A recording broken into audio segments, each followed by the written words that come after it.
Hey everybody, welcome to Always Bored, Never Boring. It's almost Christmas, and I still have this Christmas cake. How long does it take for a Christmas cake to go off? If someone eats this at some point, is it going to kill them? I don't know. What I do know is that in a couple of days' time, I'm going to be having my alternative Christmas party, which is basically I invite all my mates round and we play board games. But not the kind of stuff that I play throughout the year. I mean, I play a lot of Games Workshop miniatures games, I play a lot of Euro games, I play a lot of card games. But at the alternative Christmas party, there's usually quite a big bunch of us. There's going to be 7 of us this year, which is basically every friend in the world I have. And 7 people, it's an odd player count, and also, there's going to be a few drinks, and we don't want anything too heavy. So every year, I sort of roll out the sort of party games, I guess you would call them. But the problem there is that I'm not a fan of party games. I hate trivia games. I won't roll out trivia games. We have played Logo in the past, which is a brands-driven trivia game. But trivia, not really my thing. And party games that sort of encourage you to act like a Billy idiot, I'm not into that much either, because I am a serious gamer. But it is a party, and we do need something that's a little bit sort of more party themed, a bit more social maybe, rather than sort of everybody sat around the table just staring at a hand of cards or plotting their next move. So I thought I would do a very, very quick video, which is already almost 2 minutes long, and I haven't done anything yet. But a very, very quick video, just sort of running down what I'm planning to put on the table this weekend. So first up is a tradition. We do this every year. It's an obvious choice. It's Avalon, the Resistance Avalon. This is the King Arthur themed version of the original Resistance game, and yeah, it's really, really good. I'm pretty sure anybody watching this video would know what it's all about, but you can play with up to 10 people, minimum of 5, and it's a social deduction game. Everybody sits around a table. Everybody has a secret identity. They are either a loyal knight or a villain, or maybe they're Merlin, or maybe they're one of the other major characters from Arthurian legend. And each round of the game, you have to pick a group of people to go on a mission. Everybody votes on whether they agree with those people should go on the mission, and then in secret, the people that go on the mission will decide whether or not the mission is successful. And then obviously, the villains are trying to make the missions fail, but without giving away the fact that they're a villain, without giving the fact that they're a treacherous fiend. And it's really good fun, and it's a great way to start a party, because it puts everybody, it makes everybody a little bit paranoid, and everybody starts throwing accusations at each other, and by the end of the first game, everybody hates each other, and then the party's really going. No, I'm joking, but it is really, really good fun. It's a really good way to break the ice as well. And yeah, so we always do that. That's how we always start my alternative parties. Another stalwart, it pretty much comes out every single time, is snake oil. I've reviewed snake oil on my blog, alwaysboredneverboring.com, and I sort of reviewed it at the same time as I reviewed Cards Against Humanity. And while I don't despise Cards Against Humanity as much as some other people do, I'm not a fan of Cards Against Humanity. Mainly not. I mean, it is vile. It's a vile and vulgar game.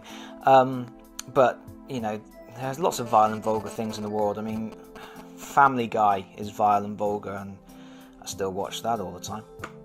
But the main reason I don't like Cards Against Humanity isn't so much the style of the humour, but the fact that you are railroaded into that humour. When you get your cards in Cards Against Humanity, you don't get the chance to be creative. The joke is created for you. All you can do is just put it down on the table, and you just aim to try and be as vile as you can. It doesn't feel creative enough. It doesn't feel like it inspires my imagination enough. Snake Oil sort of takes that process of being given various cards to the next level and makes it more of a storytelling sort of game. If you don't know how it works, very, very basically, everybody's around the table. They've got a hand of cards with words on it, and one person each round will be a customer, like a caveman in this example. And then everybody at the table has to combine 2 cards to make something, and then they have to pitch it back to the customer, and then the customer picks one combination that they think is the best. And it's just really, really funny. It's really fun. It's really clever, really simple. There's no rules really, and it doesn't really matter if there's a winner. No one cares. No one's playing it to win. Everyone's just playing it to just sort of be funny, and to make other people laugh. And what I really like about it, and what Cards Against Humanity doesn't do, is it gives you the options to make the joke you want to make. I mean, obviously you're limited by what cards you've got in your hand, but you can be as funny as you can be as crude as you want to be, or you can be as wacky, and you can be as outlandish. You can go for whatever style of comedy fits you. I mean, I've got a friend who has a very, very surreal sense of humour. He is very much sort of like a Reeves and Mortimer type, Monty Python style of just kind of, and the things he puts together with the cards, they're just hilarious because they are so just beyond what you might imagine you could do with 2 simple cards. And then you've got other people who will see something that's just really vulgar and they'll put that down. And it's good because people are sort of just being creative. They're being creative, and they're being, they're making the laughs. The laughs aren't coming from the cards. They're coming from what people are doing with the cards, and that's just clever. That's just brilliant design, and this is a really, really good game. I keep meaning to pick up, there's another game quite similar called Fun Employment, I believe, where you get given a series of traits and then a job that you have to apply for, and then you have to try and explain why the traits you have make you a good fit for the job. I'd like to give that a go, but I've kind of never got around to getting it because I do wonder whether it's just Snake Oil by a different name. I don't know really. Anybody played that? Let me know in the comments. Let me know what you think. Anyway, it's always also a tradition at my Christmas parties to roll out something terrible. In the past, that terrible game has been a game called Cash Pot, which was like a board game version of a Fruit Machine, the One-Armed Bandit, and it was awful. But it's so bad it's good. It's kind of like the Mystery Science Theatre type of game where you're playing it, knowing it's terrible, having a terrible time, but it's such a terrible time it's actually fun. But we've played that for a few Christmases, and it started to lose even that kind of this is so bad it's good vibe, and now it's just so bad it's bad.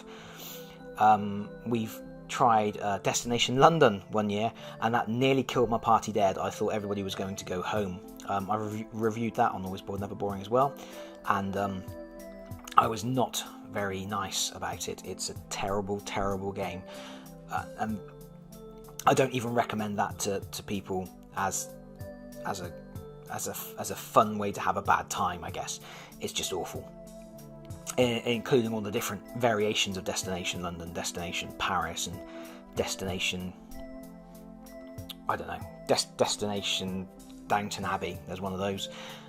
So we've done that. But this year, I went to a toy shop shopping for my daughter, and I found this, the awesome game of Meme. And who doesn't like memes? Everybody likes memes, right? Look, it's for 3 to 6 players. Ooh, this was reduced significantly. I think it was less than half price, and full price I think it was only a tenner. And there's a reason for that. It's just, it just looks bad. It looks awful. And this was purchased solely for the fact that I'm hoping that it's going to be so bad it's good. but it's probably not. It's probably going to be atrocious. But yeah, we'll play a couple of rounds of this. I guess it's kind of like Cards Against Humanity, but tamer and with pictures, because you get a category, you get some cards that have text on it, you get some pictures, and you have to combine the text with the pictures to make the funniest meme possible within the category possible. And yeah, I don't know, it could turn out to be really, really funny, but it doesn't look it. So there we go, that's the awesome game of meme. I believe there's a couple of different games based around memes, because why wouldn't there be? There's probably memes about games about memes. It doesn't matter. There we go. Yeah, so we'll give that a go. Finally, something a little bit more, something I still consider a party game, but it's not really a party game. We'll probably give this a go. Tajemnic Domostal, if I've pronounced that correctly. This is... there is an English language version of this game called Mysterium. I chose to purchase this edition because I preferred the artwork. The English language edition has different artwork, and I don't think it's as nice. And as this is a completely language independent game, I went for the version that had the nicest artwork, or what I believed to have the nicest artwork.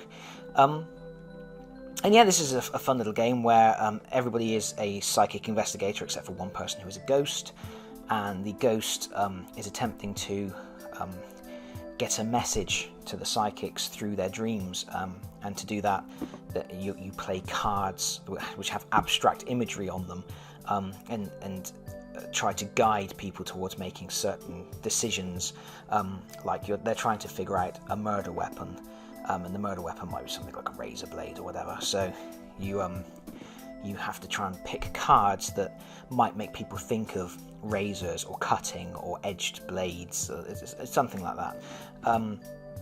And then they have to try and figure out the murderer based on, and again you're just playing cards that have abstract imagery that over time you keep layering up the images, and you're hoping that they're going to start seeing recurring themes, like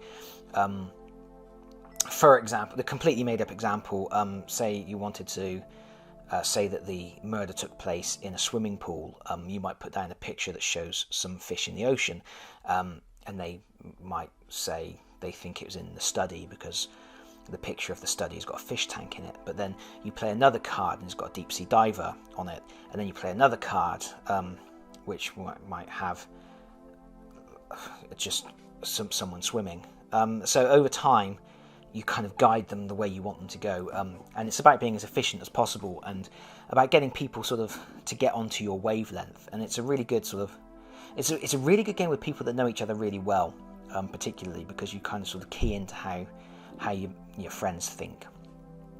And yeah, it's it's not a laugh out loud snake oil type experience, but it's a slightly more low key event, but it plays up to 7 people, so it is a good group game, and it's very quick, it's very simple, and again, hardly any rules, so no one's going to be constantly going, well, what can I do now? And I think that's one of the most important things with party games, is you don't want people to sort of go, well, what can I do next? What is my next thing that I'm allowed to do? You want people to just be able to play the game. So there we go. These are the 4 games that I'm going to be rolling out, and well, what do you think? What would you roll out at your alternative Christmas party? Let me know in the comments, or don't. Either way, have a Merry Christmas, everybody. Bye-bye.